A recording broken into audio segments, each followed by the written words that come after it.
Hi నమస్తే అందరికీ. ఈరోజు ఇంట్లోనే టొమాటో సాస్ ఎలా చేయాలో చూసేద్దామా?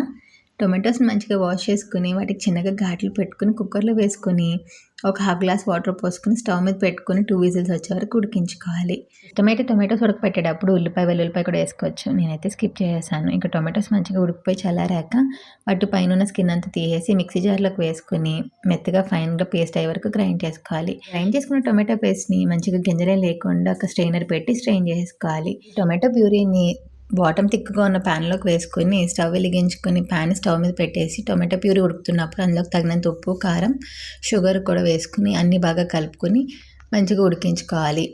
సాస్‌ని కొంచెం నిల్వ ఉంచడం కోసం ఒక హాఫ్ కప్ వరకు వెనిగర్ కూడా వేసుకోవచ్చు. నా దగ్గర అయితే లేదు కాబట్టి కొంచెం నిమ్మప్పు అయితే వేసుకున్నాను. ఇంకా సాస్ అంతా దగ్గర పడ్డాక మంచిగా కలర్ కూడా చేంజ్ అవుతది. ఇప్పుడు సాస్‌ని ఒక ప్లేట్‌లోకి వేసుకొని, కొంచెం వాటర్ ఏం సెపరేట్ అవ్వకుండా ఉంటే సాస్ అయితే రెడీ అయిపోయింది. లాస్ట్‌లోకి ఇష్టమైతే కొంచెం మిరియాల పొడి కూడా వేసుకొని ఒకసారి కలుపుకొని, సాస్ అంతా చల్లబరాక ఒక గాజు సీసాలోకి స్టోర్ చేసుకొని ఫ్రిడ్జ్‌లో పెట్టుకుంటే 1, 2 మంత్స్ వరకు నిల్వ ఉంటుంది.